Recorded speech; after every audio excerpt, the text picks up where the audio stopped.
Hey, wonderful people. Thank you so much for sharing your time with me once again. I want to say a special thank you to all of you who leave comments and share your wisdom with the rest of the community. I truly appreciate that.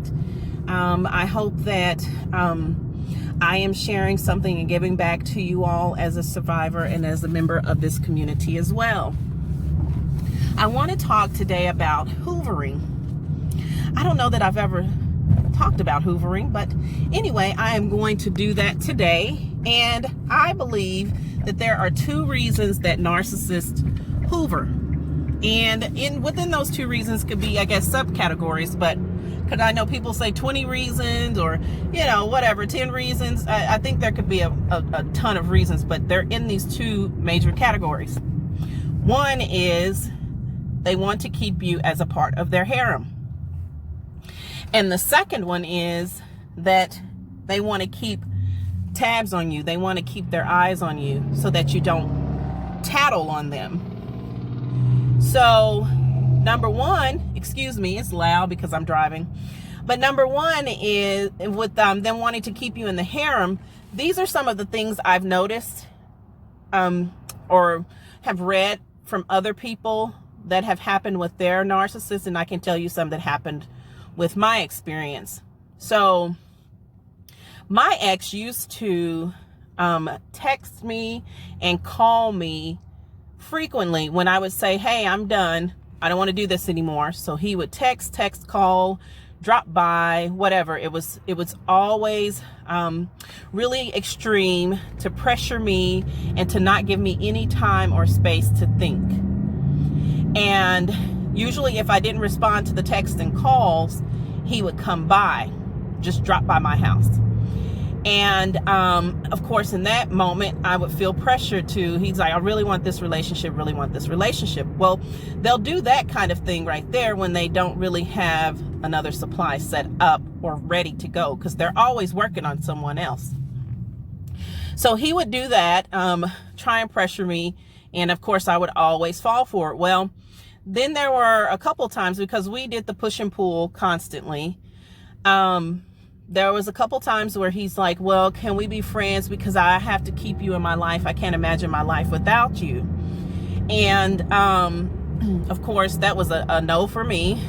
And then he would go through the whole process of texting and calling habitually again.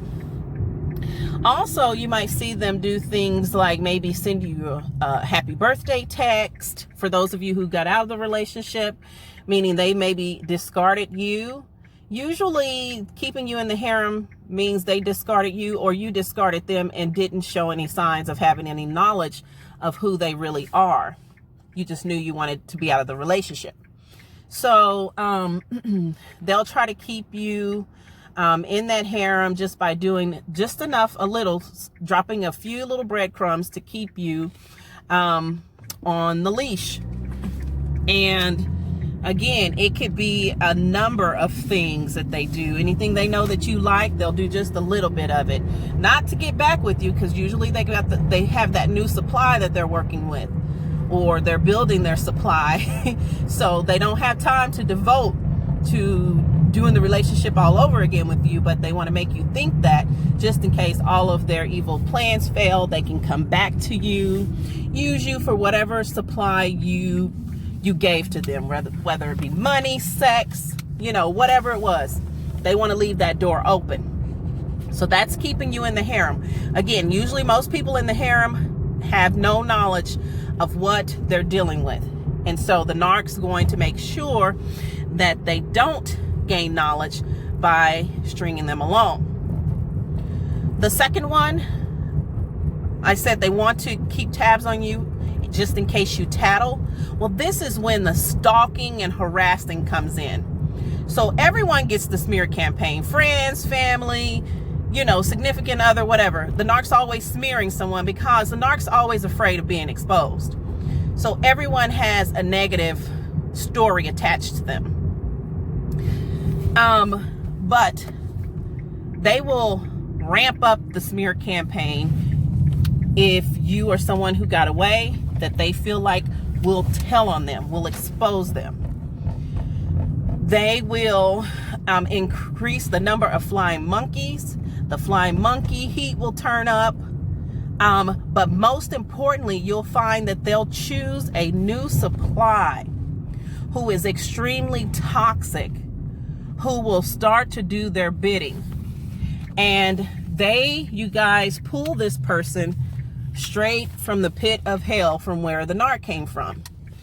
People say that narcissists don't want to be with other narcissists, and I agree for long term, but if there's a supply who got away and who could potentially expose them and really destroy them and destroy their false image, then they are going to purposely connect, I believe, with another narcissist, mostly inverted, but they're going to connect with another narcissist to come after you, because they know that if they find someone who is another narcissist whose self-esteem is much lower than theirs is, and who just really has nothing going for themselves, just like the narc, then that person, the narc, can give them something and they'll come after you. That's just like my ex with his new supply, whose home went in foreclosure. She didn't really have anything. She doesn't have anything. She has no education. She's like a warehouse worker. And I'm not saying there's something wrong with that people who work in the warehouse are down in the gutter. No, I'm just saying that he found her. The worst thing about her is that she's extremely toxic. And so she's willing to be like a dog for him. Like, I consider her a pit bull. And that new supply will come after you. They will try and destroy your life for the narcissist. And they are usually another narc. The narc purposely sought out this person because they knew that you were going to expose them. You're too smart. You're too strong. They can't get control of you. So they've got to go ahead and find a way to come after you. So you'll see also that they'll try to make a bunch of false social media accounts, and they'll try to even say things to you through those accounts. I have it every single day, even to this day, just about. My ex uses military people who work on the base that he works at sometimes, just to let me know he's watching me. And he'll even send me messages like, hello, how are you doing, in those people's names. And I just ignore the stuff. I ignore it. I've had people sitting in front of my home. I mean, all kinds of things. They want you to feel the pressure to shut up and not say anything. I'm not afraid of him. He's also taken me to court on false accusations. And so they'll do that. They'll do some false court stuff to just get you tied up. They'll have false witnesses. My ex took me for a restraining order that fell through within less than 2 minutes standing there before the judge because it was all false. And, but he did it so he could tell other people that he has a restraining order against me. He's desperate to protect his false image. And so anyway, the narcs, again, one of two reasons they hoover: to keep you in the harem or to keep tabs on you. They don't like to lose prey. So that's bad for them all the way around. They hate to lose prey either way. So again, there could be subcategories in those two, but those are the two reasons I believe that they hoover. Let me know what you think. And thank you guys again for sharing your time with me. Have a wonderful, blessed day.